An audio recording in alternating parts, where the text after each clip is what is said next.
Hello, good morning, everyone. Good morning, good afternoon, and good evening because we're everywhere. We're 24/7 actually to the world. And wherever you are, here we are again creating influence. And today we have a very special guest. His name is Joseph. And Joseph is very knowledgeable. When it comes to Indian laws, he is very, very determined to let you know, let the world know. And his dedication and pursuit to help you think differently so you too can progress in your life for the better or even in your business. And so here, without further much ado, here's Joseph. Good morning, Joseph. Bonjour, Ooh, what's that? Miotoxin. Yeah, I said hello in Anishinaabe, or for English speakers, it's Chippewa or Ojibwe. So I Wow. said hello. And also in Nahio, I said Mio Kiksi, Mio Kiksi Payo. That's in Nahio, or that's Cree in English as well. And I know you like doing good morning, good afternoon, good evening. So I got we have also a saying good afternoon. Mio notes, good afternoon. And then Mio toxin, that's good evening. So that's good morning, good afternoon, good evening in our language. So And how many dialect or language you speak? so I'm not fluent in all languages, but my great grandfather, who I talk about in the book, I'm a Uh-huh. bestseller in the book here. I talk about in chapter 3 about my great grandfather. He was a Rocky Boy, Ogima Asneowin. He was Rocky Boy's interpreter. So he spoke Oh, Nahio, which is Cree. He spoke Anishinaabe, which is Chippewa, and he spoke English, and he spoke some French. So we have French in our wow. name. Yeah, the French in our last name there, Morsette. That's amazing. So, and so I tied my great grandfather into my book here because when I was doing research about him, I always heard they would always say like John Welloff, man, he would talk about Rocky Boy, which is his great uncle coming from the Great Lakes, and they're Mhm. migrating west because they're being pushed west, trying to find a home. And when they came through Wisconsin and Minnesota, North Dakota into Montana, they talked about Old Man Morsette, and that's my great grandfather. But they didn't talk about how he had left his family in Minot and Fort Berthold and went on through to have children in Spirit Lake in North Dakota and then on into Montana. And they talk about him again. It picks up when they're in the Blackfeet Reservation, Northwest Montana. And so when they come into Rocky Boy, then now he's mentioned in there because he's on the original roll of 1917 of the reservation being established. And so that's why I really got my interest on, it's decolonize, Mhm. re-educate yourself, Mhm. and learn your customs and traditions. This is Turtle Island, Canada, all the way down to the southern hemisphere in the western, what's called Canada, U.S., and Mexico, and South America. We call this, indigenous people call this Turtle Island. So I Mhm. mentioned those things in the book, In the and book. it's all Okay. about, yeah, it's all about trying to educate people on about 30 years of my education in criminal justice as a police officer and Wow. also as a judge, prosecutor, uh, um, public defender. I've been just about every person in the courtroom, and from being a uh, witness as a for defense counsel or for the prosecutor or as a prosecutor or a public defender, then a judge, appellate judge, and so trial Wow. judge and appellate judge, and then legal counsel for tribal governments on the legislative branch and the executive branch. And so I've had experience in a lot of areas. And I said, well, now that I'm teaching, I started teaching online 2019 with Tulsa Law School. And I was using other people's books. And I always wanted, I got all these notes here. And so I started compiling all that. And I took that with this book and I said, I'm going to take all my notes and all my research and compile that. So chapter 1 is all about Indian law. What is Indian law? Indian law is really federal Indian law. There's a difference. Tribal law is tribal governments. So that's chapter 2. Federal Indian law is tribal, is chapter 1. And that's really about what is the relationship between the tribes. There's 574 federally recognized tribes as of publication. But there's a lot of state tribes as well. Like it used to be the Little Shell in Montana. Now they're federally recognized. You have some in Mississippi. You have in North Carolina. Like an example would be the Lumbee Indians. They're state recognized and they're trying to get federally recognized. When you get federally recognized, then your land's in trust. You don't. It's a government to government relationship with the federal government, and you get under the protection of the federal government, and there's all these different things that add into it. So no longer are they doing treaties after 1871. Now it's done through congressional statutes, which is what our reservation is established by, or through executive order by a president, like the Pasquayaki tribe in Arizona, for example, in 1978. So you got all different variations of that. And I tried to take chapter 1 and just really bring it down for you. So instead of having to read like a Felix Cohen's Handbook of Indian Law, or have to go to law school, or have to read hundreds of books, I just cite all that in for you at the back of each chapter, where you can find additional resources. And chapter 1 is really federal Indian law, which is Indian law. And I break it all down into person, place, and subject matter. Yeah, I mean, I was just really listening. As I listen to you, it's like, wow, there's too much information that you can share. So that's a great idea that you put the sources, for where they can find all this information. That's good. And so anyway, with your book, Joseph, what is the goal of your book, by the way? Yeah, so I put in the front when I talk about I'm here to serve you. I'm reaching out to the reader, and I put down 4 things that I put in there. I set out to write this book to serve you. One was there's not a lot of support for tribal lay advocates. These are people that don't have a law degree. They may or may not have any education, and they can practice in tribal courts. Tribal courts are not bound by state law, and state law says you have to have a state license to come in and practice. You have to have a law degree. You have to have graduated from an ABA, American Bar Association, and then pass the bar, and now you're able to practice law. Well, tribal courts have a very different take on it. You just pay a fee. In some places, you do a bar exam. It's a take home, or it's a 2-day exam. It's a variation of many things. So that was number 1. I set out to help that tribal lay advocate with little to no education or experience achieve more wins for their clients in tribal courts without having to stress about getting new clients. That's a big deal. Right. As a judge, I used to see those guys come in. The public defenders were all lay advocates. The judge, the prosecutors were all lay prosecutors. Nobody had went to law school except for me and the chief judge. And so I thought, why don't we have a book that really helps them go through this? So it's chapter 1, 2, and 3. And so number two really gets to the heart of chapter 3, because I teach tribal government. And when I teach tribal government to law schools, it's in general, I teach to just say tribal government. And I use an example of the current tribe I work for, either the Cheyenne Arapaho tribes or the Meskwaki Nation or Spirit Lake or Rocky Boy.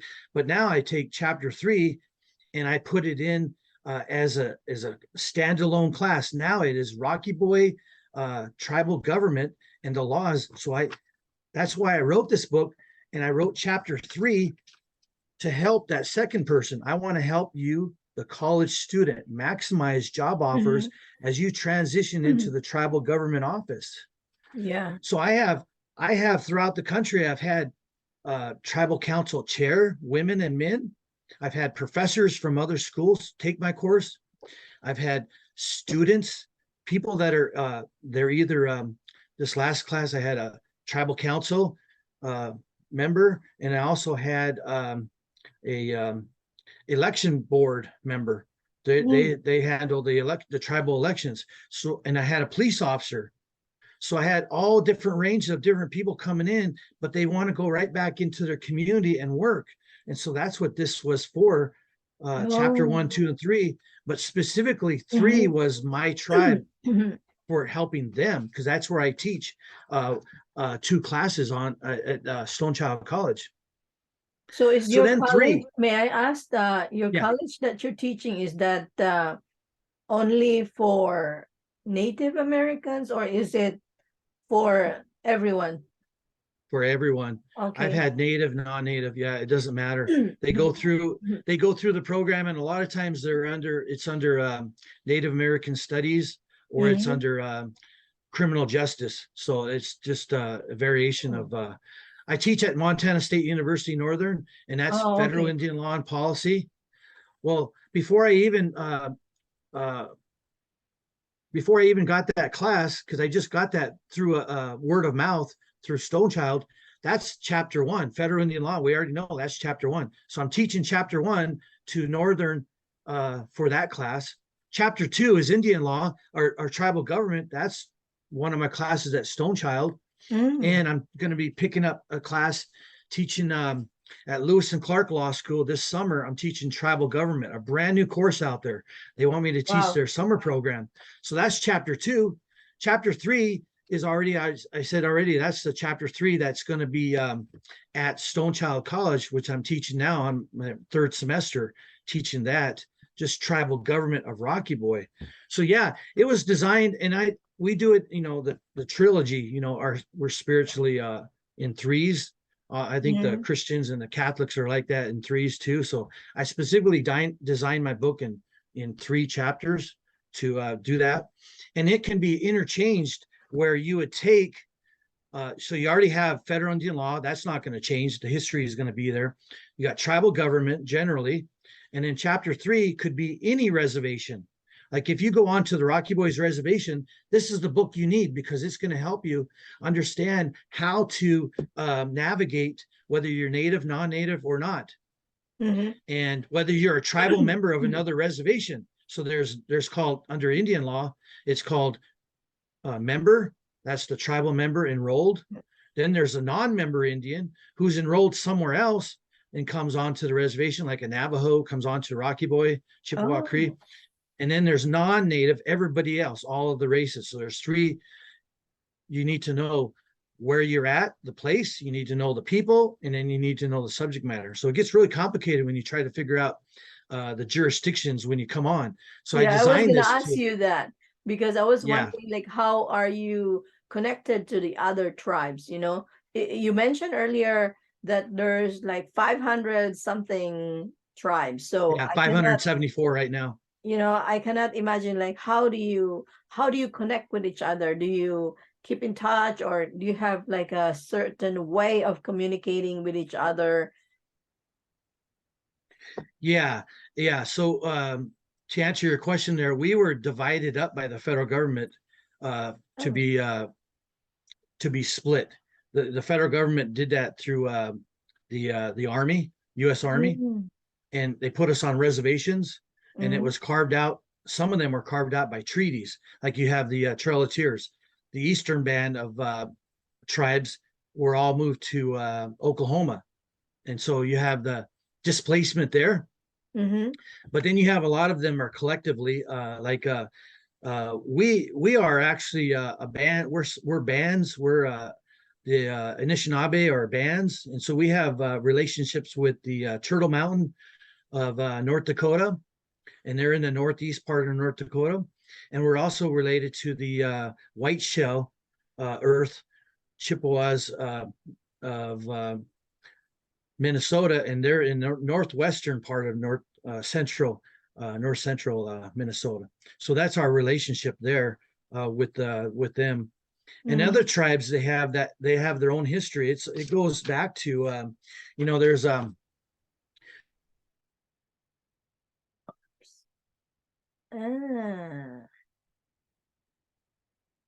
my connection is,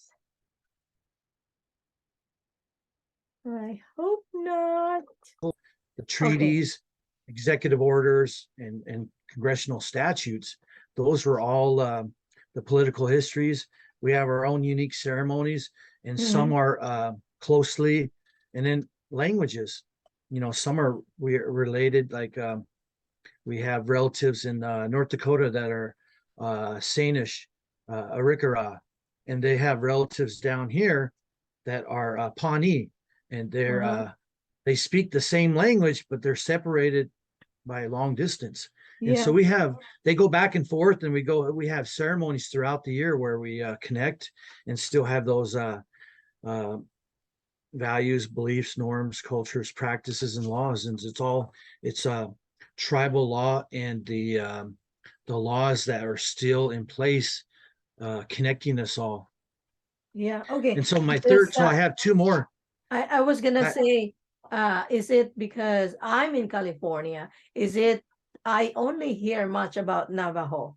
So is it because they are here, or Indians are everywhere, right? Yeah. Well, the tribes that are so the Navajo Nation, Dene, they have coverage of where their lands are right now, federally recognized lands. They're on the Arizona, and they're in Colorado, and New Mexico is their land base. They overlap those three states. See, that's what I'm saying, that you're very knowledgeable with Indian laws, because you can tell where they are. Yeah, but I mean, we travel, and there's also, I talk about in the book about Indian Relocation Act. So that happened in about the 1950s. My dad was part of that. Then, and my aunts and uncles, they relocated. So in Montana, we relocated to either Minneapolis, Denver, LA, Seattle. So we grew up we were born in LA. We're the children born of the Indian Relocation Act. We moved to Seattle, and then we moved back home into Montana in 1980 under that. And so we had in our Constitution, it had a 10-year rule at the time. It said you had to come back within 10 years so that you wouldn't be disenrolled. And that's the federal government authorized that our tribal constitution to be written that way. And so my dad came back and fought to get us on there, and others, and we got that constitution revised. So we no longer have a 10-year rule. There's tribes that have that around the country. So it was purposely to put you on a reservation, and then my grandfather had a day pass.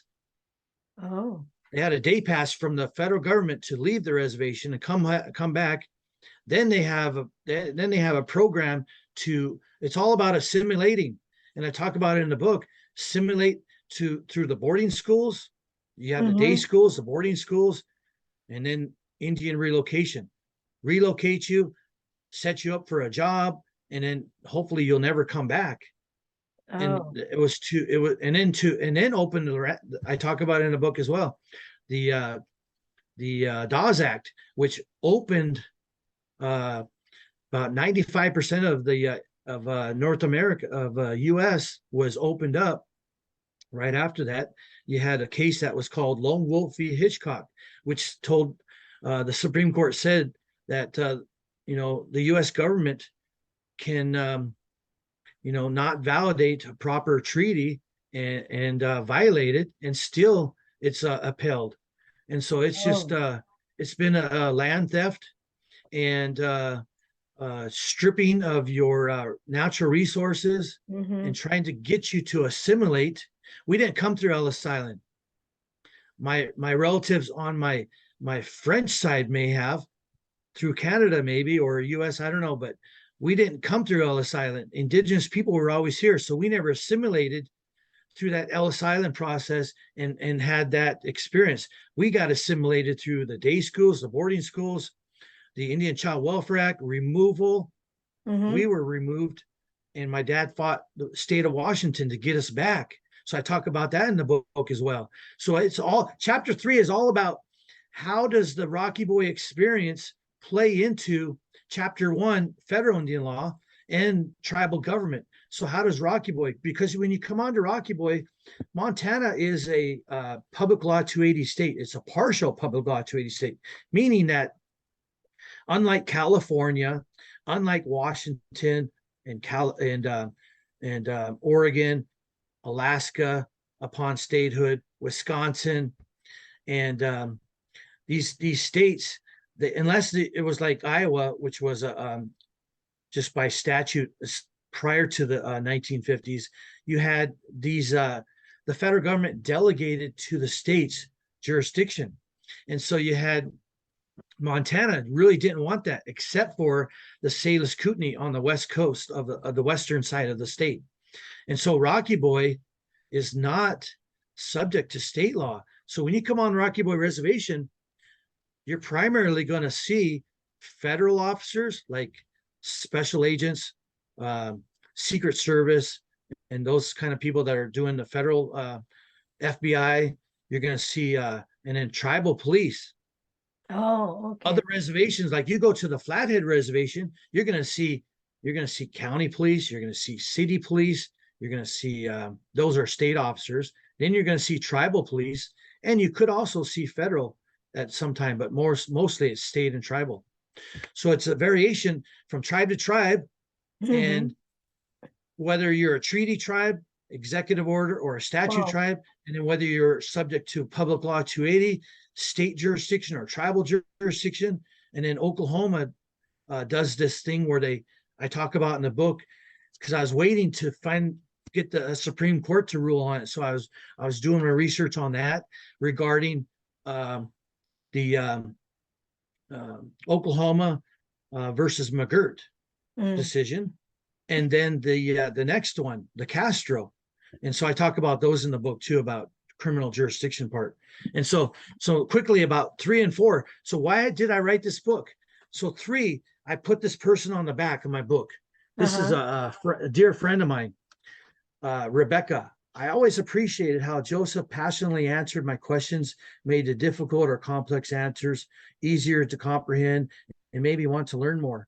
So, we had discussions. She was a student at UND. We both graduated from there, and I went back to teach, and she reaches out, and I thought, well, there's got to be more. I didn't see everybody in my class, 90 students in my class, attend a federal Indian law class.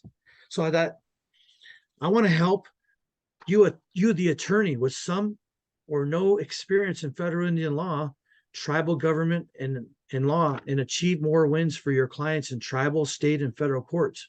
Because you get out of law school and you're like, oh darn, I gotta go up against a tribe, or I gotta go up against a native client, or I'm representing a native client. It's like, oh, I don't know Indian law.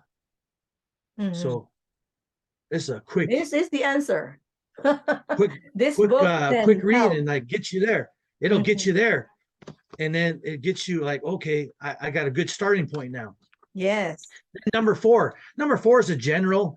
I started out specific and I went generally, and so generally was like for non-natives, my dad who's just interested, or someone who's who grew up on a reservation, who's native but didn't really pay attention to what the laws or the government are. Just grew up, went to school, or just had whatever their situation is.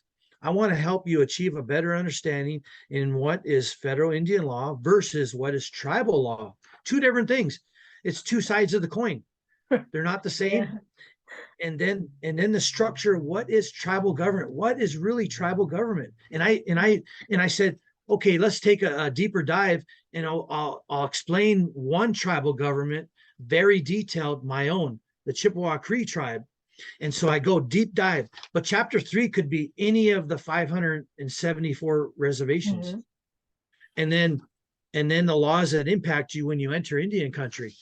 There's a guy that was doing a video, and he goes around to tribes in Montana, the Mhm. Blackfeet, the Salish Kootenai, the Crow, and then he goes down to the Dene. He goes to Apache. He's got like 8 places he's went, and I'm like, that is a perfect example of the guy is asking all these questions about what is Indian country and why is the sheriff not allowed on this reservation when he is over here, and it's all different. And it's like, why is there federal police officers and tribal and state when you don't see it, when you, it's like, it's so different. It's like, Mhm. so that's what this was all about, to get that those answers for you in a short, concise, instead of going through what these attorneys do. Yeah, when Yes. they go, yeah, when they go to work for the Department of Justice, they pull out Felix Cohen's handbook, the original one, and Mhm. they're like, okay, but then there's a pocketbook. It's like, do I really want to read all that? It's like, my clients were, just tell me what I need to know and keep Right. us out of Right. court. Yeah, it's like, you do all the work for it. So and I condense it down even smaller. So now it's up against the book, bookshelf right Yes. here. What a big And my difference. pictures there. Yes. Holy cow. And Yeah. I got a whole wall of, I mean, a floor, Jenga, those bricks that Uh-huh. you play Jenga. I have 4 stacks of Jenga books, Oh, oh. and that's all in the book. That's where Well, chapter one, yeah, two, and three. that's really a good way. This book, okay, I have my book too. I'm gonna show my book. Yeah, yeah, because at the end here, I put each chapter, Yeah. I put So, the author's recommended readings. Yep, that's very cool. uh-huh. Is it does help to, kind of organize things, and anybody who reads this, anybody who wants to know about Indian laws, here is your book. It's all Yeah, organized, and you just go to a specific topic you want to learn about. So this is yeah. a And good book. chapter one is all about the dark uh, federal Indian law. It's not pleasant. Non-natives, they Mhm. don't want to read it. Well, it's the history of our U.S. federal government Yeah, and state governments and tribal governments. We're still here. yeah. We're still thriving. And so I take chapter 3 and I insert all the policies, all the federal policies that were imposed upon me personally, or Mhm. my dad and my siblings. And so it's not something that I'm just making up. And you Real have stories. you even have a call to action guide with the book. I was looking Yeah. at page 77, and I was like, oh wow, this is really neat, because then you can, this is one way of you starting to help them, just giving whoever reads this book, giving you a good way to start, because this Yeah. guide alone will help you in your life. As I read it, I was like, oh wow, this is really something I would be doing as well. Yeah. But the most important thing that Joseph was telling in the book is you need to take action, because otherwise, whether you are given the most treasure but you don't take action, your treasure would be what? Where? I don't know, unless Yeah. you take action. So to all our viewers, um, just remember this 2 words: take action. and and the only thing that will make your life better, progress, learn more, be knowledgeable, be able to help others, is the same thing: take action. That's all. Very simple work. Anyway, so how can people reach out to you, Joseph? Oh yeah. So I have my website. My Okay. son is building that. His name Uh-huh. is uh, Kiusis, and he has a podcast, A Smudge for Your Thoughts, And he's building my website for that. So it's www.higheaglellc.com. Mm-hmm. And that's where it's on the book. If you get It's the in the book. ebook, Okay. yeah, it's right there on the top of the book. Without even Oh, having okay. to open, yeah, without even having to open the book, you go right to that website and you can get you got three free gifts in there. And Mm-hmm. then I got a ebook, paperback in bulk order discounts, and I have a hardback book in bulk order discounts. And I'm going to have an audio book. And so I'll have 4 different ways to get access to the book there. I have Mm-hmm. 3 right now. And then on demand recorded courses. You can watch those at your own pace. And then I'll have live. I'll start doing live ones if you want a deeper dive of this, because chapter 1, it's a whole semester of law school or Mm-hmm. university. And you could do so that's why I designed the book, and the strategies at the end. You do the takeaways, and there's questions, and then there's taking action for anybody and for college students. And so you got that, and then I'm gonna have a newsletter in there. And then yeah, my business, it's a indigenous owned and operated business, and it's an LLC through the state of Oklahoma here. So very proud of that, and they're very big on supporting veterans in Oklahoma. And so that's one of the things, even though it's an online business, it'll be in person, and it could be, that's why I have speaking and other things I've done internationally and throughout the US and Mm-hmm. teaching. And so, yeah, the book is more than just the book. It's designed for all the things that I've been doing. It's just that I always wanted to have a book. And my dad read it the other day. He's 83 right now. And Oh. he's like, man, I don't know if I could ever do that. He said, that's amazing. And he was looking at all the uh, number ones that I hit. And that was just awesome. Oh. Number ones were Yeah. coming in, and number 1 bestsellers. And I was number 1 newcomers, right up against the president, uh, President Obama. Mm. And I was number 2. Wow. He was number 1. And then I had passed him. I became number 1, and he was number 2. So it's like, those are pretty cool. Pretty cool Yeah. that the day I launched that, and to share that with the world, that was pretty cool. And my Wow. family. Good for you. So anyone out there listening to this interview, if you want to grab a book, it's on Amazon, right? Yes. Okay. So it's on Amazon, I've and also I've we also can got also, it in bookstores. Yeah, I oh, mean, you're also not in the bookstores yet. bookstores. I have it in. I'm going to be putting it in some bookstores locally, but I've given it free to the local libraries. So the Yukon Mhm. Library, the El Reno Library. I'm going to go down to these other ones down around surrounding areas, libraries, and just give it to them so that it'll be in circulation. And Right. that way, it gets more exposure. You never know where it's going to lead there. And I've also put it in the 34th annual Oklahoma Book Awards. They did a call out in December, so be on the lookout for that. Wow. That's good. And so I wish you good luck, and in your book, and I'm sure it's already made number 1, so it will be really really good in the future. So anyway, thank you, Joseph, for coming into this